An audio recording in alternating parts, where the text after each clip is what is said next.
This time on Custom Works, it's all about the final prep just before that primer. Let's get to the workshop.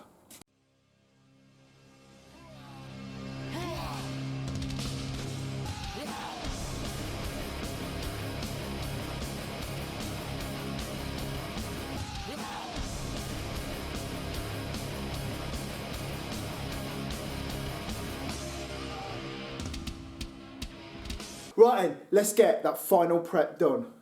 Right, and so round at the front of the car here, someone had drilled these holes for ventilation or whatever, and sadly, I know they didn't mark them out, so they're just some random holes. Like these two are really close together, these two are quite a way apart. I don't quite know what was, I don't know quite what was going on in someone's mind there. So what I've done, I cut a strip of dye bond, I roughed it up with a grinder, 2 layers of fiberglass on there, put some resin on, and then I've clamped it through to stick this to the back, so I should just be able to fill over all of this. So, this isn't a good sign. There we go. So if I remove these clamps, we can see that all those holes are filled, and now that's a little bit stiffer than it was because as with everything on this, it was all a bit thin. Now I can fill this and start to bodywork this lower part of the car. Right, so on a previous episode, I fiberglassed down here to make this straighter. It came in like this, and also at that same time we made all this section into one piece rather than the two-piece grille. You can see now that although this is not fully finished, I'll really get it dialed in when we do the primer, but you know, the bonnet shuts to a nice, just a line that follows all the way round it now, just one nice clean line. These things really do make a massive difference to the, you know, the finished car. No point painting a car that's got, you know 2-inch to nothing panel gaps everywhere, because it'll always just look like a load of bits and bobs thrown together.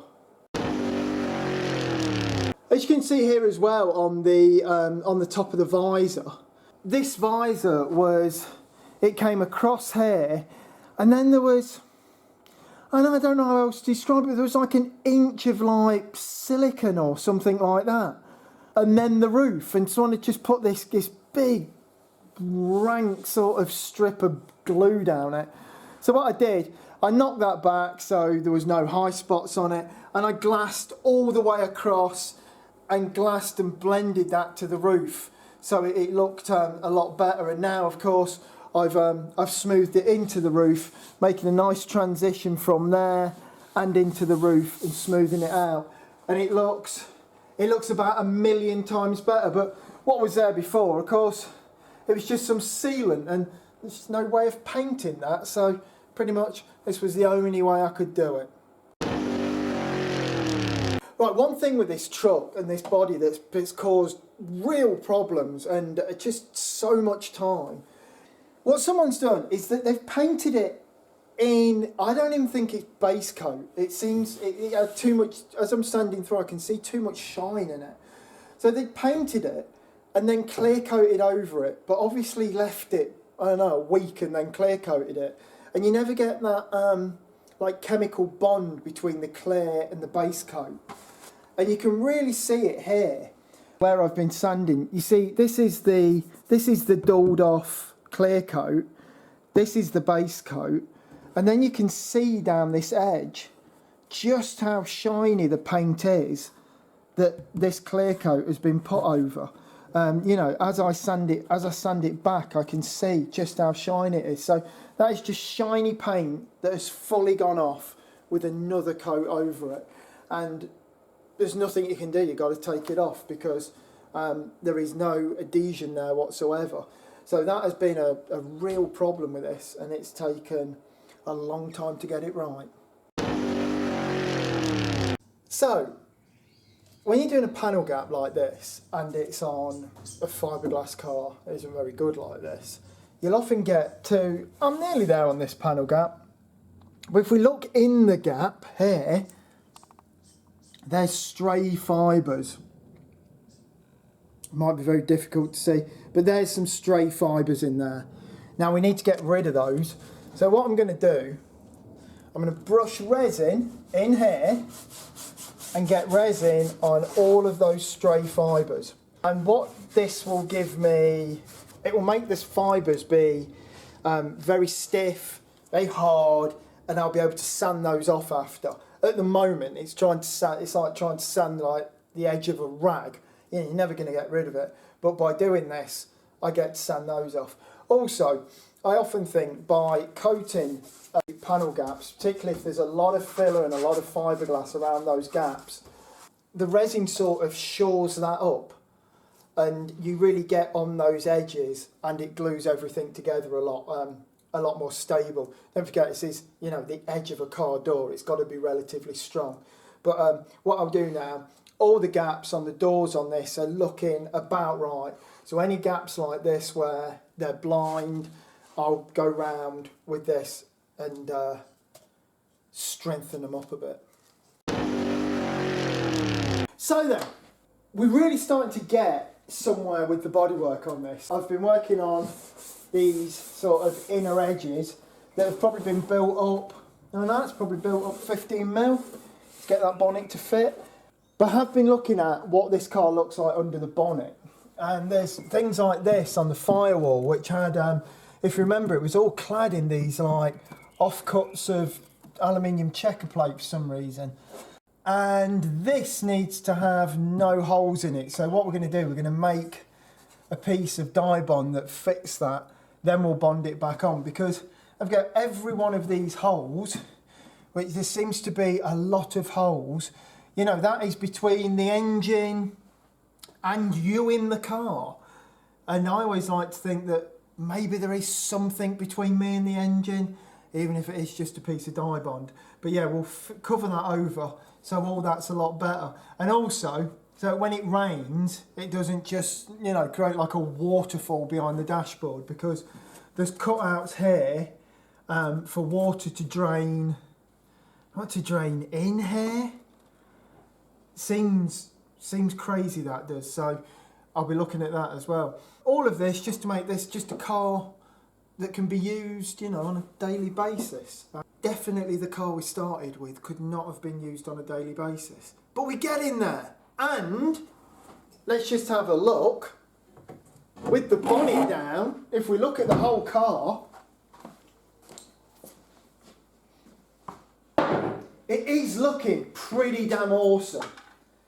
You know, just imagine when all of this is painted, the wheels are black, the tyres are all cleaned up, it's got a super cool alley grille, and you know, all its bits on this super trick tonneau bed that looks like it's made of alley. It's gonna be awesome.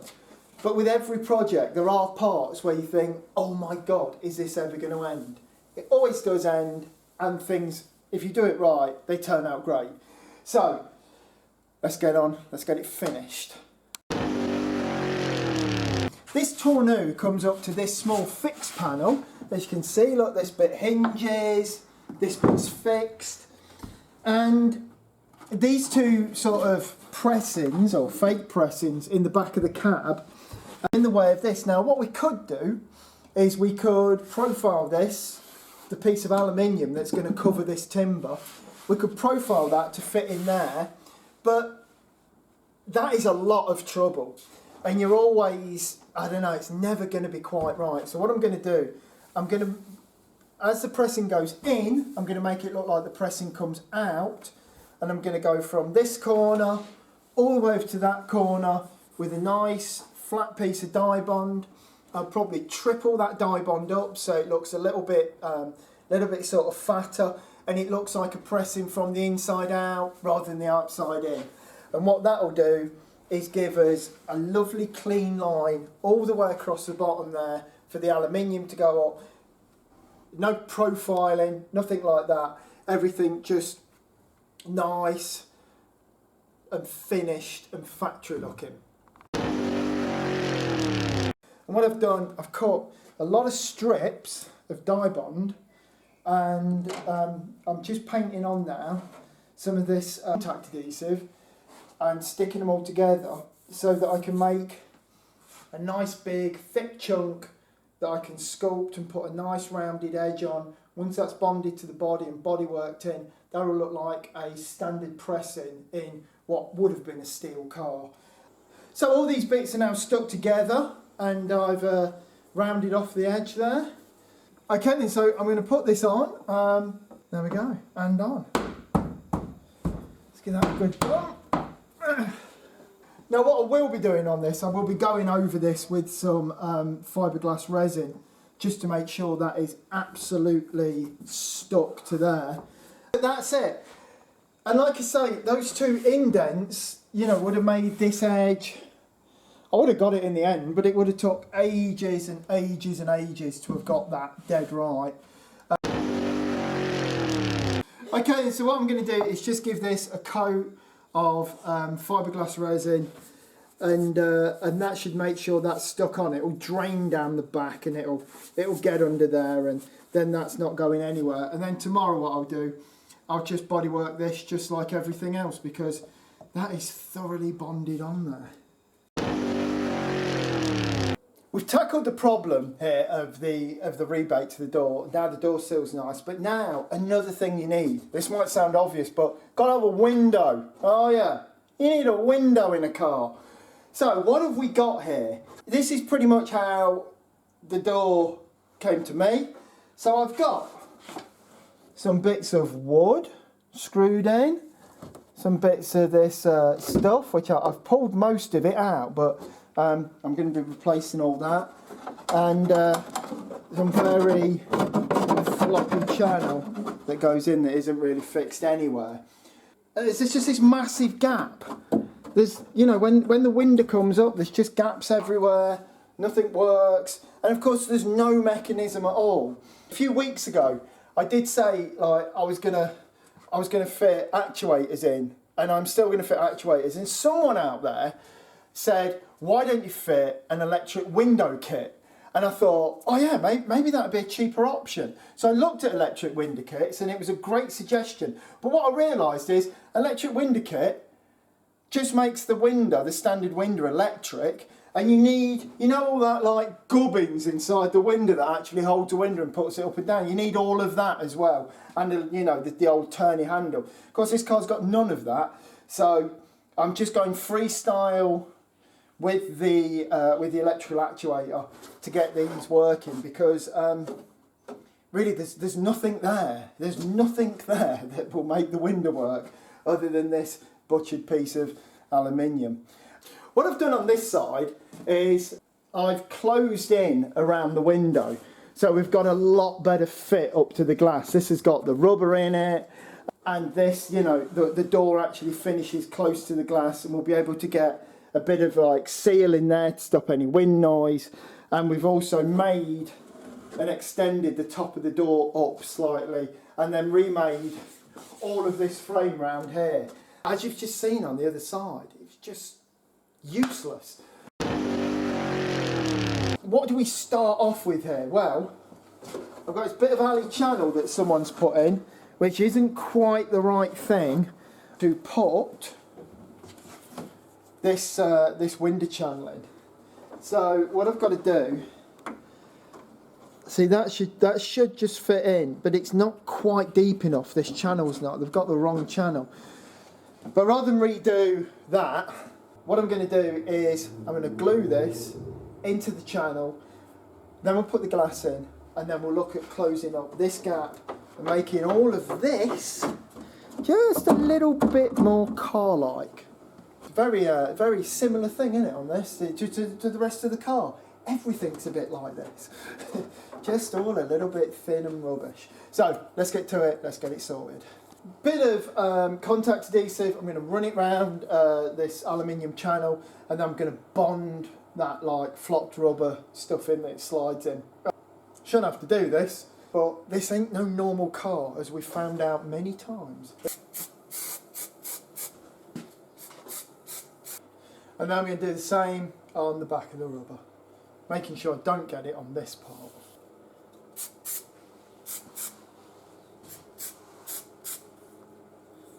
Okay then, so we've got glue on both parts of that, and I've got lots of stuff off the floor stuck to that as well.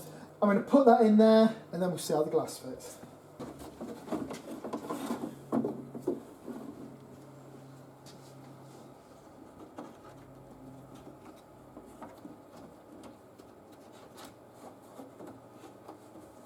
That is in, goes all the way down there, because of course, like, I don't want, you know, spoiler alert, when your windows are down, they live inside the door.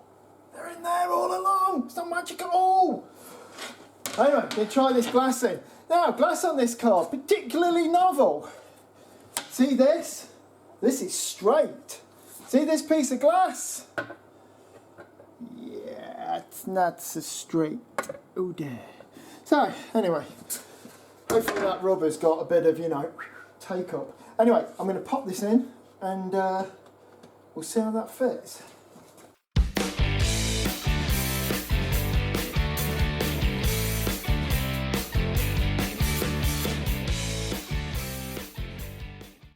The window is in. It's in there, it's propped up on this piece of wood, and what I'm going to be doing is putting an actuator in here to lift the window up and down. Now what we're going to have to do is we've got to make this come up to here. So it's like this whole corner's missing. And I think in the original car that the mould's been taken off, it would have some sort of capping that sat in there, but you know, it ain't got that. I'll cut a piece of dye bond, about 10mm, and I'll bend it round here, and then we'll backfill that with some filler. We'll glue it on and backfill it, and then we'll have something that's a bit nicer to look at rather than this, just this piece of like butchered aluminium. And then we'll look at the bottom bit, which is too low. Right, and so I've glued this around here, and that's going to form, like, if you imagine like a dam for some Bondo. And then to fill this gap here, I've cut this strip and I've made it so it fits nicely in with all of that, and I'm going to bond it onto there, coming up to this edge. I've put this round here. Now we've got a nice straight edge all the way around here. We've lifted this up a little bit so that we can't see so much of this on the outside. Just on these bits there's a few little gaps, so I've put some aluminium foil behind there, just so, you know, like the filler don't like noodle through and interfere with the glass. So on with the filler.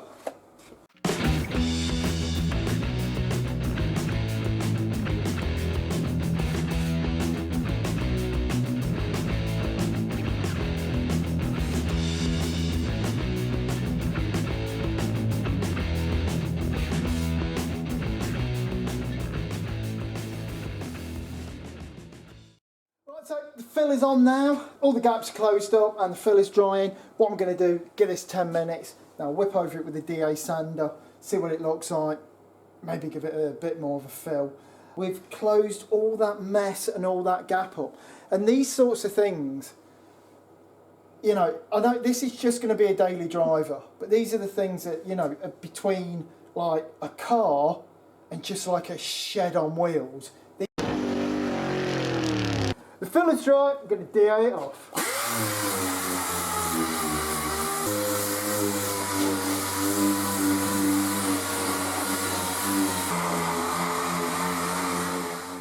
That's it then. I've filled it and done it, we've closed all that edge up. I put some filler in. I will be putting more filler on this because it's still got a few scruffy edges. Just made it a lot better, just gave it that cleaner edge. We have painted the A40. I say painted, all I've done is put a barcode on. This is a U-pole barcode, and what this is going to do is, you know, all of that sort of dodgy purple metal flake that was on it, it's going to seal that in so it can never hurt anyone again. And you can see, just on this, you can see where some of it has tried to even bleed through the barcode. And that's why, if you're painting an old car, you're not going to strip it all the way back, you're just going to DA off what's there. If it is stable, use a barcode, because I've done it a couple of times now that everything's good. You go over with the base coat and then loads of it pickles up and it's useless, but this will just stop that happening. It does look absolutely awesome in one colour, and it's so nice after doing so much bodywork on a car that finally you see it all, and there it all is, and it all fits together now, and it looks great. So that barcode's dry, and we've gone over it with this 2K high build primer. Now what this gives us is a great surface to flat. You know, you've got a nice load of build, hence why it's called high build, and you can flat down. And what that is paint prep. What we've done up to now is more body prep, getting everything to fit, everything to align, everything stable. That's body prep. What we're now going to do is paint prep. I'm going to flat all this down so it's ready, probably for another layer of primer because this car is particularly rough. And then we'll be on with some colour. Okay, so there it is, and the grey looks a lot better than like, wow, what was the colour? Definitely looks better in the grey. What I'm going to be doing with it now is I'm going to be leaving this probably for a couple of weeks. There's so much filling, there's so much heavy primer on there. Leave it all to like shrink down, do whatever it's going to do, then I'll block it all back. But what I'm going to be doing is there's loads of mechanical stuff on this car that needs doing. Needs a radiator mounting, needs a radiator grille making, the rear suspension needs some work. So I'm going to get on with all that stuff. Frames for the seats, all that sort of stuff, just while it totally dries out so that once it is painted, there's not too much shrinkage underneath that paint. Okay, so that's it for this week. Don't forget to click subscribe. Don't forget to click the like if you did like it. If you didn't like it, you've watched it now. There's nothing I can do about it. Also, click the bell icon to get regular updates. And until next time, which is actually next week, I'm saying time, but we know a week will elapse, not just a random amount of time. Thank you very much, and good night.